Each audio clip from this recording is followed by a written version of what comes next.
1923 e outorga uma Constituição. E é este projeto do Brasil que se viabiliza. Então, o meu livro vai contar isso. Ele narra os 13 anos seguintes ao 1808. A minha obra anterior começa em 1807, que é o ano da fuga da corte de Lisboa, e vai até 1821, que é o ano da volta, né? Eu começo a partir daí. Então eu digo, que país era este que Dom João deixava para trás ao ir embora? Como foi o grito do Ipiranga, quem era Dom Pedro, quem era Leopoldina, a Marquesa de Santos, José Bonifácio. O estilo é o mesmo do 1808.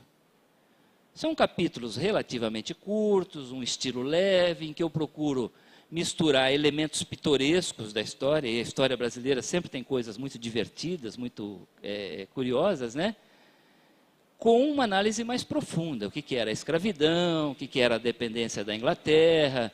Então é por aí que vai o meu livro. Mas eu acho que os leitores, espero que eles reajam bem. Eu me diverti muito ao escrever esse livro.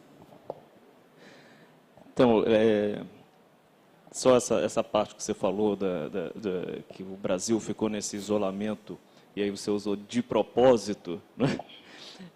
Já é uma pista que você descobriu muitas questões, né, que são conhecidas da academia, como você disse, podem ser conhecidas da academia, mas que ainda são muito pouco exploradas, não é?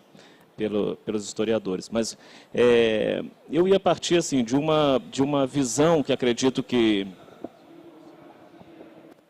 eu acredito que todo mundo tenha desse período, que eu acho que é o período mais bem empacotado da história do Brasil, não é? Que é a independência, não é? Que cercado de tantas questões que, aos poucos, historiadores vão tentando recontar e achar uma verdade, mas acho que a gente pode partir aqui, o que eu acho que deve ser uma questão de todo mundo, não apenas do fato, mas também do personagem, não é? Que é o Dom Pedro I.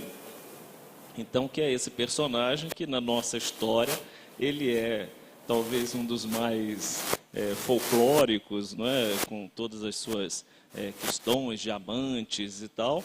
E, então, nós temos um Pedro I, que acho que é bem um Pedro I bem brasileiro, não é? Que está no imaginário popular, esse Pedro I, mulherengo e tal. E herói, né?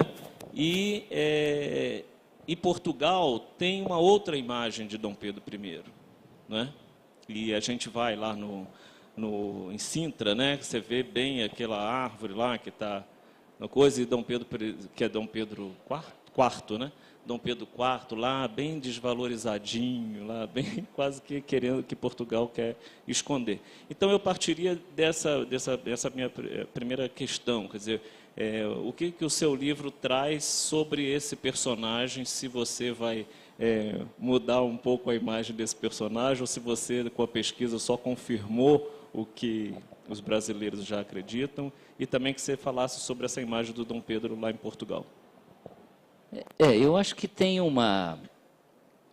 a disciplina de história tem um aspecto muito curioso, que é a forma como a gente olha o passado, que vai mudando ao longo do tempo. Isso é muito interessante, assim. Os personagens e os acontecimentos, eles estão realmente congelados no passado, eles não mudam mais. Não há hipótese de você mudar, de fato, o que foi a vida do Dom Pedro, do Dom João. Mas, ainda assim, a história continua a mudar ao longo do tempo, de duas formas. A primeira, são os elementos novos que os historiadores encontram nos arquivos, na Torre do Tombo, no Arquivo Nacional, ou seja, nas fontes primárias, né? Que ajudam, às vezes, a corrigir um entendimento que se tinha sobre um personagem, ou um acontecimento, muda a interpretação. Agora, a história muda também pela forma como a sociedade, nas suas diferentes fases, interpreta o seu próprio passado. Isso afeta muito a imagem que se tem dos personagens. Então, é o que os historiadores chamam de uma construção mitológica, simbólica em cima do passado. tem uma construção e também uma desconstrução do passado. Então, a construção ocorre, por exemplo, eu vou pegar um caso típico, que é a grande ruptura que ocorre no processo político brasileiro quando acaba a monarquia e começa a república, em 1889. O novo regime assume e ele precisa se legitimar. Então, começa ali uma construção mitológica e uma desconstrução simultânea. Os heróis da monarquia são desqualificados. Dom João VI vira ali um rei bobalhão, comedor de franguinhos, que não tomava banho e só isso. O Dom Pedro como um sujeito desqualificado, mulherengo, irresponsável, boêmio. E surgem novos heróis, por exemplo, Tiradentes. Tiradentes passa incógnito na história do Brasil durante quase 100 anos, durante a fase da monarquia, porque tinha sido a Dona Maria I que tinha mandado executar o Tiradentes. Na República começa uma construção nova do personagem Tiradentes. Aí surge, então, um herói das liberdades civis, da independência, do espírito nativista. Então, esse é um exemplo típico de desconstrução e construção mitológica em cima da história. O Dom Pedro é alvo disso de forma muito forte. Então, você pega, por exemplo, no final do século XIX, que a monarquia está tentando se sustentar no poder, ali surge todo um esforço de recontar de uma forma mitológica o que foi o primeiro reinado e a independência do Brasil. Não é à toa, por exemplo, que é em 1888 que o Pedro Américo apresenta o seu quadro, o Brado do Ipiranga, lá em Milão. Ele foi apresentado para o Dom Pedro II. É uma cena épica, que, aliás, não é real aquela cena, mas é uma construção mitológica de um fato. Eu vou contar no meu livro que esta cena ela é muito mais bucólica, ela é muito mais simples, ela é muito mais brasileira do que a que está no quadro do Pedro Américo. Ainda assim, importantíssima, né? Mas é isso, ou seja, tem uma construção mitológica. Essa imagem do Dom Pedro vai mudando de acordo com o período. Então, por exemplo, durante o regime militar, que Dom Pedro aparece? O Tarcísio Meira, no filme Independência ou Morte, que é um herói marcial, épico. É quase que um general, né, que faz a independência nas margens do Ipiranga. Quando chega o governo Lula, o primeiro presidente da República, um retirante nordestino, trabalhador, metalúrgico, qual é o Dom Pedro I que aparece? O Marcos Pasquim, na série Quintos dos Infernos, que aí é mais próximo de um ser humano, é um sujeito mais... é um jovem mais descompromissado. Então, você vê como é que... é como se fosse cinema. É o mesmo personagem, a luz está jogada sobre ele, mas a câmera uma hora capta ele aqui, depois aqui, depois aqui, depois por cima. Isso é fascinante na história. Aliás, é o trabalho que eu faço. Eu não sou um historiador acadêmico, convencional, ou seja, que vou ler os livros, faço pesquisas em arquivos, né? Eu faço uma narrativa secundária da história, ou seja, eu me baseio nos livros que os outros historiadores escreveram, mas com uma novidade. Eu faço reportagem em cima disso. Então, eu visito os locais em que as coisas aconteceram. Por quê? Por incrível que pareça, embora já tenha passado 200 anos da chegada da corte no Brasil, os locais em que as coisas aconteceram contêm hoje muita informação. Então, você ir, por exemplo, no Palácio de São Cristóvão, na Quinta da Boa Vista, onde o Dom João morava e despachava com seus ministros, e encontrar aquilo tudo abandonado, tem uma informação aí. É um jeito como o Brasil olha para a história da corte de 1808. Está lá.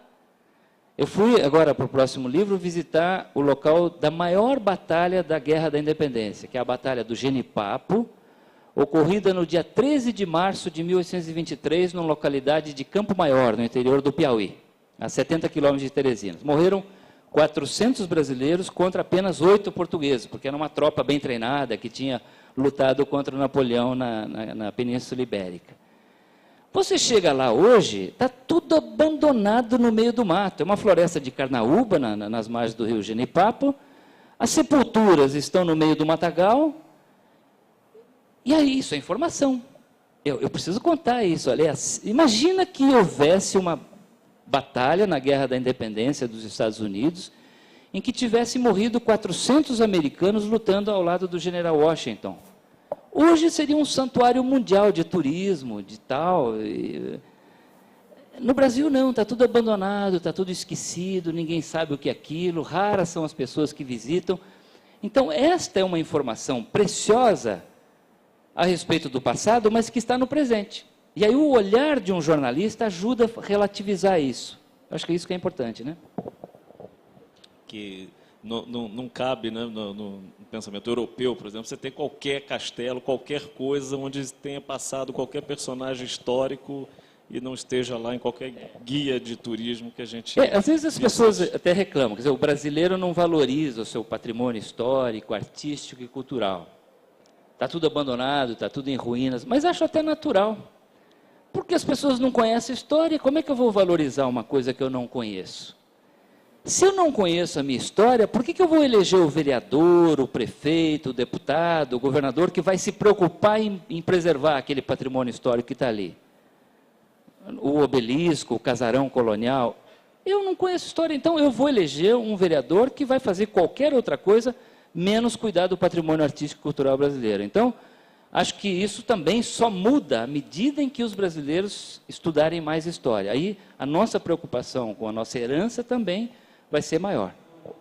Mas eu queria que você falasse mais, então, fechasse, assim, concluísse essa imagem que o Dom Pedro I sai do seu livro. Assim, eu acho assim, o que eu tenho feito é jogar um pouco mais de luz em cima das pessoas, né? No 1808, eu uso como epígrafe uma frase de um historiador britânico, que ele diz assim: as pessoas fazem a história, mas elas nem sempre se dão conta do que estão fazendo. Ou seja, a história não é feita realmente por heróis de estátua de bronze e pedra em praça pública. É feita por pessoas em carne e osso, com as suas coragens e com os seus medos, com os seus defeitos e com as suas virtudes, com as suas inseguranças, as suas ansiedades, os seus temores em relação ao futuro, ainda que sejam pessoas poderosas. Eu acho que eu tentei fazer isso com o Dom João VI, mostrando que sim, era um rei com grande dificuldade pessoal, tinha crise de depressão, era inseguro, medroso, não tomava banho, comia quantidades monumentais de franguinho, mas era também um homem que tinha um senso de missão no que ele estava fazendo. Ele sabia o que estava fazendo. Eu faço isso com Dom Pedro também, ou seja, não é definitivamente o Tarcísio Meira no filme Independência ou Morte, como também não é decisivamente o Marcos Pasquim na série 15 dos Infernos.